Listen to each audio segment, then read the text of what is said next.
नमस्कार दोस्तों, हमारे साथ हैं कौशल्या जी और नारद जी। कौशल्या जी और नारद जी दुर्ग से आए हुए हैं, छत्तीसगढ़ से। और ये लोग 1 तारीख को यहाँ इंदौर आए।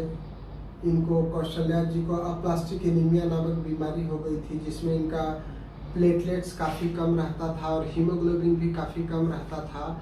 इनको अप्रैल 2020 से ये बीमारी है और 1-1.5 साल में ये लोग काफ़ी परेशान रहे। अगर मैं पुरानी रिपोर्ट्स की बात करूं तो इनकी जो पुरानी रिपोर्ट्स हैं, ब्लड रिपोर्ट्स, उसमें कहीं 6 ग्राम हीमोग्लोबिन है, कहीं 7 ग्राम हीमोग्लोबिन है।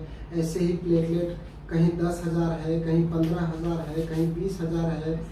लगभग 1-1.5 साल में इन्होंने बहुत सारे ये जांच कराया हुआ है। इतना सारा जांच करा करके और हमारे पास 1-10 को आए यहाँ पर। और नारद जी की एक बात बहुत अच्छी लगी कि यहाँ रुक करके इलाज लेंगे और इलाज से कितना फायदा होता है वो देखेंगे।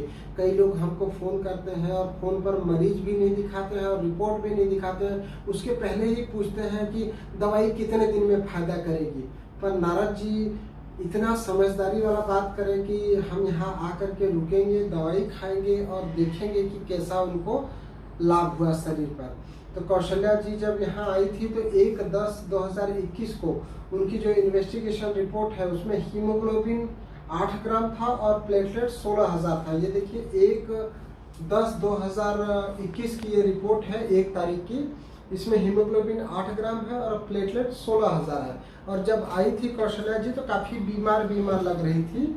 फिर हमने 3 दिन का दवाई दिया और जब 4 तारीख को वापस टेस्ट कराया तो उनका हीमोग्लोबिन 8.2 ग्राम हो गया और प्लेटलेट भी बढ़ गया, 16,000 से 26,000 हो गया। हालांकि 3 दिन बहुत कम समय होता है, लेकिन 3 दिन में ही उनको बहुत फायदा हो गया।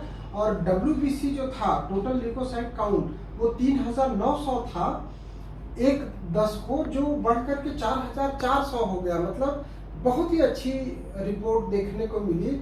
हीमोग्लोबिन में भी वृद्धि मिली, प्लेटलेट्स में भी वृद्धि मिली और WBC तो बिल्कुल नॉर्मल ही हो गया। और कौशल्या जी को अगर आप देखेंगे तो इनको देखने में तो ऐसा लग रहा है कि जैसे अभी कोई बीमारी ही नहीं है। तो ये 3 दिन का जो यहाँ रुकने का उनको फर्क था वो दवाइयों से देखने को मिला। मैं चाहूँगा कि नारद जी और कौशल्या जी बताएं कि उनको कब से क्या क्या परेशानी हुई थी और यहाँ जब से आप आए तो कैसा महसूस हुआ। जी बताइए। नमस्ते। हमको 2020 से अप्रैल प्लास्टिक एनीमिया का पता चला। उसके बाद हम इलाज कराते कराते जहाँ बोले, जो भी बोले, वहाँ जाते गए। फिर हम रायपुर एम्स में 17 दिन भर्ती रहे। 17 दिन। जिस समय कोरोना बहुत बढ़ा तो उस समय हम वहाँ भर्ती। तो क्या बोला डॉक्टर लोगों ने? डॉक्टर लोग बोले कि या तो ट्रांसप्लांट कराओ, बोन मेरो ट्रांसप्लांट। हाँ, बोन मेरो का। जी। और या तो फिर 5 लाख का इंजेक्शन। इंजेक्शन। जी। उसको 10 दिन में लगाना है, 47 इंजेक्शन। 47 इंजेक्शन लगेगा? जी, 47 इंजेक्शन ये बोले। तो हम वो पूछे हम लोग कि उसका मतलब रिपोर्ट क्या है? हाँ, रिजल्ट ये बताओ, रिजल्ट बताओ। तो बोलते हैं कि उसका कोई गारंटी नहीं दे सकते। तो हम बोले क्यों इतना खर्च करें। ठीक बात है। तो 17 दिन जैसे एम्स में भर्ती थे तो उससे कोई राहत नहीं मिली? नहीं मिली। वहाँ 1 बोतल ब्लड लगाए थे, उसके बाद कोई राहत नहीं। वहाँ से हम 6 ग्राम ब्लड में ही घर आए। जी। 17 दिन भर्ती रहे फिर भी 6 ग्राम में? हाँ, 6 ग्राम ब्लड से ही घर आए वापस। तो फिर इधर आके कोई बोले आयुर्वेदिक करा लो, कोई बोले होम्योपैथिक। तो होम्योपैथिक का बहुत अच्छा तो अपने छत्तीसगढ़ में दुर्ग में ही है होम्योपैथिक। अच्छा, तो वहाँ लिया था आपने होम्योपैथिक? हम 9 महीने लिए। 9 महीने होम्योपैथी भी लिया? हाँ, वहाँ एम्स से आते ही हम पहले होम्योपैथिक का लिए। तो वहाँ डॉक्टर हमको कुछ नहीं बता रहे। उसके पास जाते थे, बस हर महीने ब्लड डलाओ, हमको कुछ नहीं बताया। मेरी बहन जाती थी ना, उसको बोले कि जब तक जिंदा रहेगी उसको ब्लड डलाना पड़ेगा, ये बोली। सर वही बोले। फिर वो बताई मेरे को बहन तो फिर मैं बंद कर दी वहाँ का दवा जी। फिर इधर उधर बहुत भटके हम लोग, गए आयुर्वेदिक में गए। फिर उसके बाद एक डॉक्टर RK सोनी का पता चला, होम्योपैथिक का। तो वहाँ भी अभी 4 महीने ले लिए, 4 महीने। फिर वहाँ 4 बार ब्लड डला लिए, उसका भी कोई फायदा नहीं। वही कभी बढ़ते थे 1000 प्लेटलेट और ब्लड तो डलाते थे, उतना ही रहते थे। तो यहाँ आए 3-4 दिन यहाँ। हाँ, तो यहाँ हमको 3 दिन में इतना राहत मिले सर कि हम बता नहीं सकते। हम पूरा ठीक होके जाएंगे, ऐसा हमको बहुत। बिल्कुल ठीक हो जाएंगे, बिल्कुल आप चिंता नहीं करिए। कौशल्या जी थोड़ा भावुक हो जाती हैं, उनको परेशानी बहुत ज्यादा है, स्ट्रेस भी काफी ज्यादा है, अभी काफी अच्छी हैं। जी नारद जी कुछ बोलेंगे लोगों के लिए?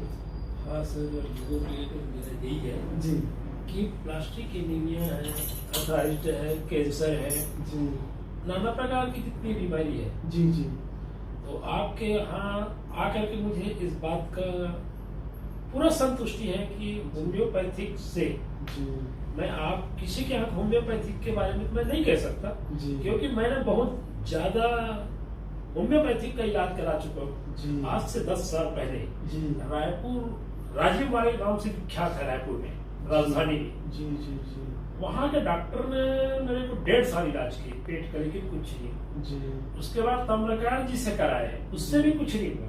फिर विवेकानंद जी से कराया, उससे भी कुछ नहीं हुआ। फिर सोनी जी से कराया, उससे भी कुछ नहीं हुआ। तो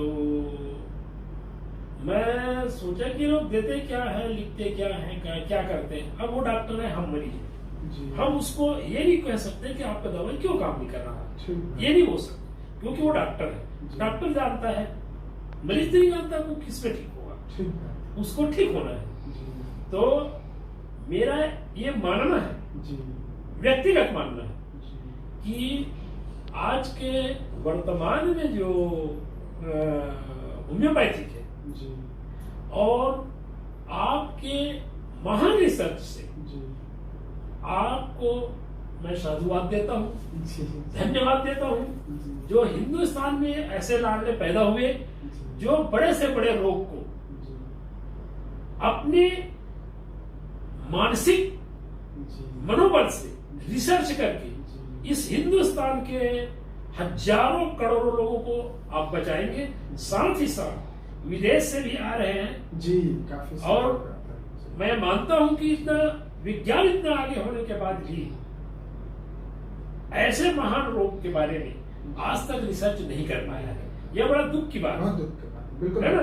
बिल्कुल। तो मैं आपको इस संस्था को, व्यक्तिगत आपको मैं क्या धन्यवाद दूं सर, मैं तो छोटा सा हूं, और मैं यही चाहता हूं भगवान से कि आपको दीर्घायु रखे, आपके बच्चे को, आपके पूरे परिवार को, आपके पूरे हॉस्पिटल परिवार को मैं तहे दिल से स्वागत करता हूं, धन्यवाद देता हूं सर। और तो मैं आगे कुछ नहीं कह सकूंगा। बहुत अच्छी बात है। देखिए नारद जी ने बोला कि पूरे हमारे हॉस्पिटल परिवार को धन्यवाद देते हैं। सबसे ज्यादा काम वही लोग करते हैं। यदि मैं मेरी बात करूं तो मैं सिर्फ दवाई लिख देता हूं। हमारे जो जूनियर डॉक्टर्स हैं यहाँ पे, एक नेचुरोपैथी के डॉक्टर हैं, एक आयुर्वेद के डॉक्टर हैं, एक साइकेट्री के डॉक्टर हैं, MD साइकेट्री, और एक होम्योपैथी के भी डॉक्टर हैं। उसके अलावा जो हमारे दूसरे असिस्टेंट होते हैं जो उनका ट्रीटमेंट करते हैं, हम लोग मरीजों को नेचुरोपैथी ट्रीटमेंट भी साथ में देते हैं, और जो दवाई खिलाते हैं उन सभी का बड़ा महत्व होता है। हमारे यहाँ जो एक होलिस्टिक ट्रीटमेंट का हम लोगों ने बीड़ा उठाया है कि मरीज जब आता है तो उसको बहुत सारी परेशानियां रहती है, जैसा कि नारद जी ने बताया कि मानसिक परेशानी रहती है, हम उसको भी कम करने का प्रयास करते हैं। और साथ ही हम इन्वेस्टिगेशन जो मॉडर्न थियरी है उसको भी ध्यान में रखते हैं कि हर 3-3 दिन में या हर 5-5 दिन में हम जांच भी कराते रहते हैं, क्योंकि अंदर के जो सेल्स है या जो रिपोर्ट्स है वो कैसे पता चलेगी बिना जांच कराए। और उसके आधार पे हम जब दवाई का सिलेक्शन करते हैं या दवाई में जो बदलाव करते हैं तो लोगों को बहुत जल्दी आराम आ जाता है। ये ऊपर वाले की कृपा होगी। मैं कई बार लोगों को कुछ मंत्र जाप करने के लिए भी बताता हूँ, और अभी नवरात्र ही चल रही है तो दुर्गा सप्तशती में भी रोग नाश के लिए मंत्र दिया हुआ है। रोगान शेषान पहंस तुष्टा रुष्टा तो कामान सकलान वेष्टान तमाशतानाम न विपन्न राणा तमाशताया शैतान प्रयांति। तो मैं सभी लोगों को यह आग्रह करूंगा कि जब भी नवरात्रि आती है तो माँ जो शक्ति माँ है, देवी माँ है, उनसे हमारे रोग के नाश के लिए आप प्रयास करें। सभी लोग पहले भी सर्व मंगल मांगल्ये शिवे सर्वार्थ साधके शरण्ये त्र्यंबके गौरी नारायण नमस्तुते ऐसा दुर्गा सप्तशती का ही है। पूरी जगत के स्वस्थ रहने के लिए प्रयास करते थे, ऐसा माँ से निवेदन करते थे, प्रार्थना करते थे। आज कोरोना नामक इतनी भयंकर बीमारी आई जिसके कारण हमको घरों में कैद रहना पड़ा। तो ये शक्ति ही है, देवी ही है, ये ऊपर वाले की कोई अदृश्य शक्ति ही है जो लोगों को ठीक करती है। जैसा कि अभी नारद जी बता रहे थे कितना मेडिकल साइंस से एडवांसमेंट कर लिया है, पर ऐसी जटिल बीमारियां हैं जैसे कैंसर है, प्लास्टिक एनीमिया है, बोन मैरो डिसऑर्डर्स है, आर्थराइटिस है, अस्थमा है, इम्यून डिसऑर्डर्स है, इसका ट्रीटमेंट अभी भी मॉडर्न पैथियों के पास नहीं है। तो ऐसी बीमारियां जो कहीं से नहीं ठीक होती है उसको हम होम्योपैथिक और नेचुरोपैथी के सहयोग से ट्रीट करने का प्रयास कर रहे हैं। बिना ऊपर वाले के सहयोग के, बिना उनके आशीर्वाद के यह सब संभव नहीं है। तो मैं माँ के चरणों में नमन करते हुए आशा करता हूँ कि हमारी कौशल्या जी भी इस बीमारी से पूरी तरह से छुटकारा पाएं और नारद जी भी स्वस्थ हो जाएं। मैं सभी के स्वस्थ और सुखी होने की कामना करता हूं और आपसे निवेदन करता हूं कि आपको कोई भी गंभीर से गंभीर बीमारी क्यों ना हो, आप होम्योपैथी इलाज कराइए और जल्दीबाजी मत करिए। जब आप होम्योपैथी ट्रीटमेंट के लिए आते हैं तो जल्दीबाजी मत करिए, समय लगता है। अभी मैं बात करूँ, एक पेशेंट आई थी जो दिल्ली की थी, वो कम उम्र के लड़की थी। उस समय जब हमारे पास 2019 में आई थी, 10वें महीने में 2019 में आई थी, उसका प्लेटलेट 10,000 था और हीमोग्लोबिन 3.5 ग्राम था। और कल की उसकी रिपोर्ट है जिसमें हीमोग्लोबिन 11 ग्राम है और प्लेटलेट 1.5 लाख है। अभी आज फोन आया था, मैंने उनको अभी भी समझाया कि अभी जल्दीबाजी मत करिएगा, दवाई बंद मत कर दीजिएगा अचानक से खुश होकर के।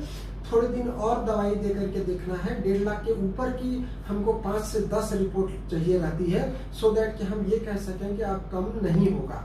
तो लोगों से भी मैं यह आग्रह करूंगा कि जो हम लोग डाइट बताते हैं, रिच प्रोटीन डाइट लीजिए, आयरन डाइट लीजिए, कैल्शियम लीजिए, विटामिन सी लीजिए, सो दैट कि शरीर में सेल्स का निर्माण होना चालू हो जाए, शरीर में ब्लड बनने लग जाए। बोन मैरो डिसऑर्डर्स मतलब आपके शरीर में ब्लड बनना कम हो गया, ब्लड के सेल का डिस्ट्रक्शन बढ़ गया। जब तक हमारे शरीर में ब्लड का निर्माण नहीं होगा, जब तक हमारे शरीर में सेल्स नहीं बनेंगे, तब तक आप ब्लड को चढ़ा करके नहीं बढ़ा सकते। जैसा कि कौशल्या जी ने बताया कि एम्स जैसे अस्पताल में 17 दिन भर्ती होने के बाद भी जब घर आई तो हीमोग्लोबिन 6 ग्राम ही था। तो किसी और का ब्लड चढ़ाने से शरीर कितने दिन चल सकेगा? तो हम लोग जो प्रयास कर रहे हैं कि आपके शरीर में बोन मैरो में चेंजेस आए और उसमें आरबीसी, डब्ल्यूबीसी, प्लेटलेट निर्माण होना चालू हो और हीमोग्लोबिन भी बढ़ने लग जाए। तो मुझे आशा ही नहीं, पूर्ण विश्वास है और ऊपर वाले की कृपा बनी रहे। हमारे ये कौशल्या जी और नारद जी जैसे अन्य फैमिलियों पे भी लोग स्वस्थ रहें, सुखी रहें और लोगों को ऐसी गंभीर बीमारियां नहीं हो। मैं तो हमेशा यही ऊपर वाले से प्रार्थना करता हूं कि लोगों को गंभीर बीमारी न हो। बीमारी हमारा अदृश्य दुश्मन होता है, उससे हमको बहुत परेशानी होती है, शारीरिक पीड़ा होती है, मानसिक परेशानी होती है, उसके अलावा आर्थिक परेशानी भी हो जाती है। तो इन सभी का कोशिश करते हैं हम लोग समाधान करने का। आप भी यदि अपनी किसी भी परेशानी, बीमारी के लिए होम्योपैथी ट्रीटमेंट कराना चाहते हैं तो आप हमको कॉल कर सकते हैं। हमारा नंबर है 0731498987। नंबर फिर से सुन लीजिए, 0731498987। थैंक यू, धन्यवाद, नमस्कार।